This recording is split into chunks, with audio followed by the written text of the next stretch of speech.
ਅੱਜ ਦੀ कहानी बाबा गजियाणिया। बाबे गजियाणिया नूं जदों मैं पहली बार वेखिया मैनूं उक्का नहीं सी पता भी इस बंदे का नाम रहमू गजियाणिया है ते इह वेले दे सब तो नामी ग्रामी बंदियां विचों एक है। उदों मैं होवांगा इहो 7-8 वरियां दा, उम्र तो मेरी स्कूल जाण दी हो गई हुई सी, पर बेबे का ख्याल सी मैं अजे घर तो दुलाडियां दिहाड़ी डंग कड्ढण जोगा नहीं सा होया। असल च बेबे का अपना जिगरा नहीं सी पैंदा।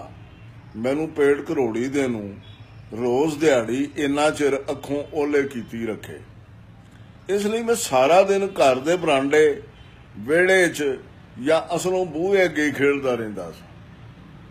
विच विच बेबे दे गोडे मुड बह के बाल रसालियां विचों उची उची कहानियां पढ़ के भी सुणाउंदा रहिंदा सा। बेबे ने पढ़न दा बल मैनू चरोकना सिखा दिता होया सी। उन्हां वेलियां दी गल है मेरी बाबे गजियाणिए नूं वेखण वाली। बाबे दा मुआंदरा भरावा ते डील डौल अजे तिकर मेरियां अखां विच उंजे दा उंजे सजरा है, भावें इस गल नूं कई बरे बीत गए।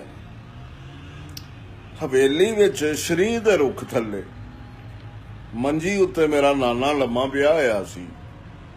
मंजी दे एक पावे उत्ते ओदी चिट्टी मलमल दी सोहनी पग बज्जी बजाई टंगी हुई सी ते दूजे पावे नाल ओदा वड्डा सारा खूंड लेटिया होया सी।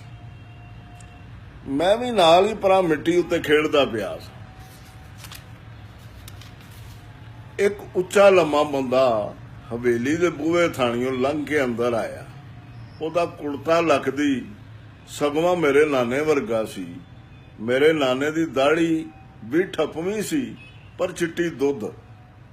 उस बंदे दी दाढ़ी ठपवी ते है सी पर करड़ बरड़ी, लमकवीआं मुछां, नक दी बीनी हेठों अल्फी कड्डी हुई सी।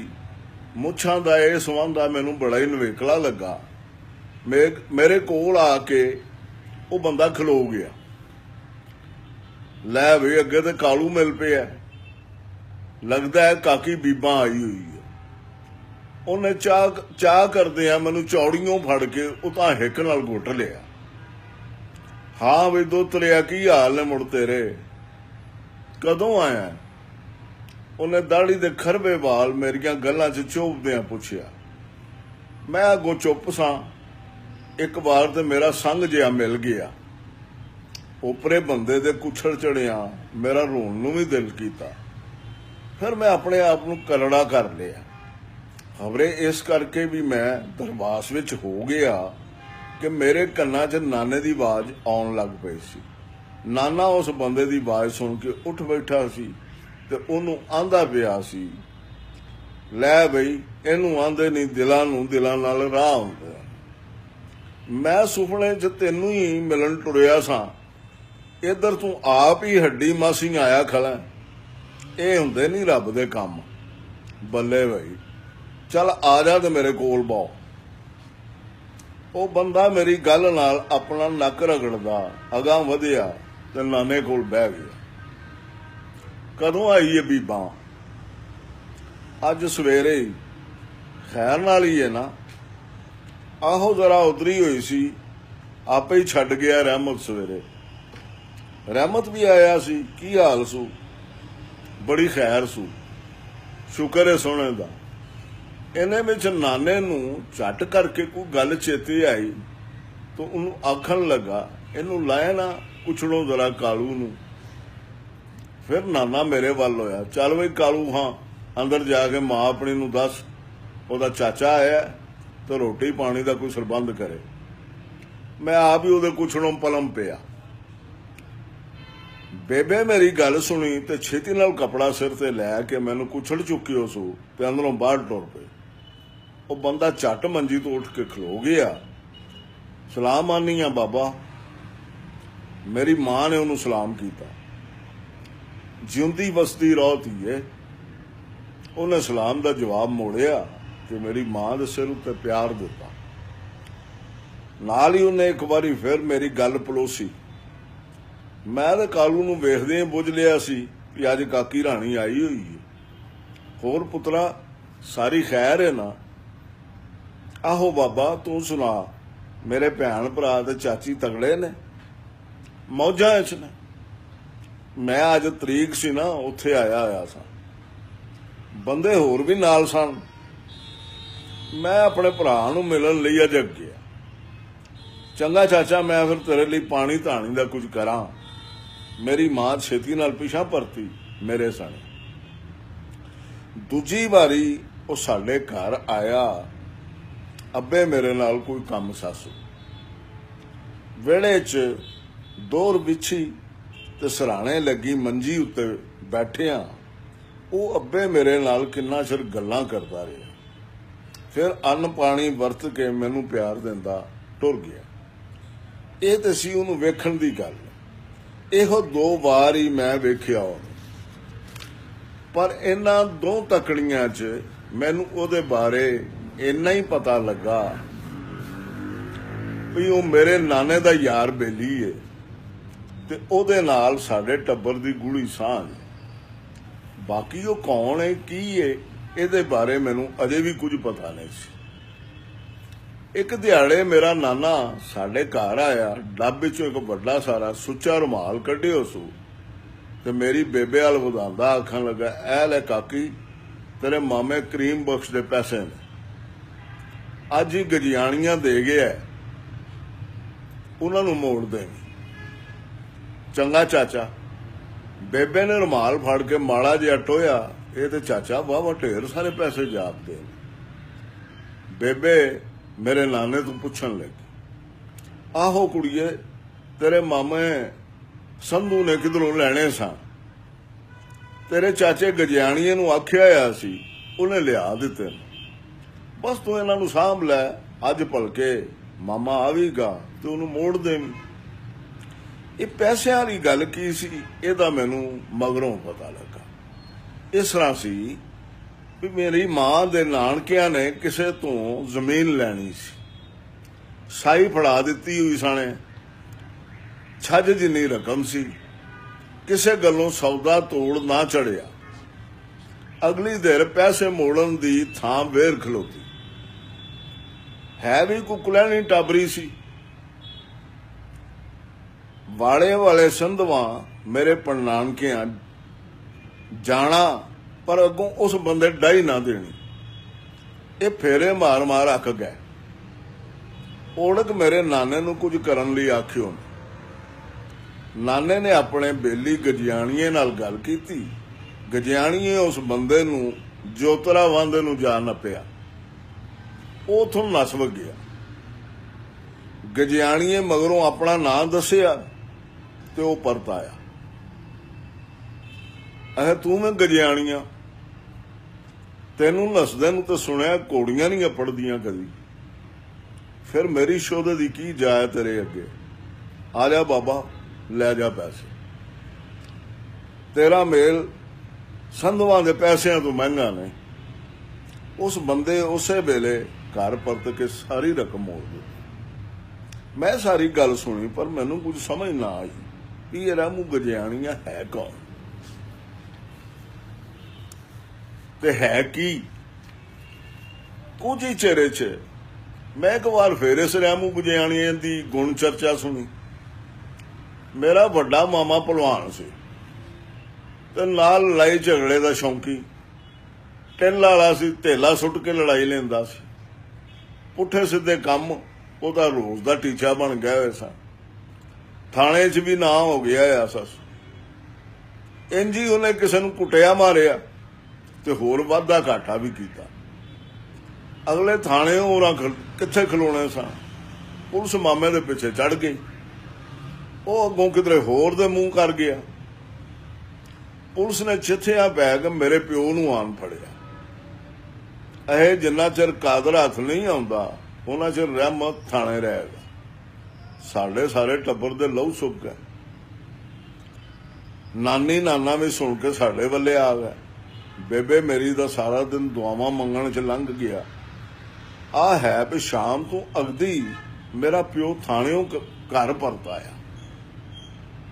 ਅੱਬੇ ਦੱਸਿਆ ਵੀ ਉਹ ਥਾਣੇ ਅਪੜਿਆ ਤਾਂ ਅੱਗੇ ਚਾਚਾ ਗਜਿਆਣੀਆਂ ਵੀ ਉੱਥੇ ਹੀ ਸੀ।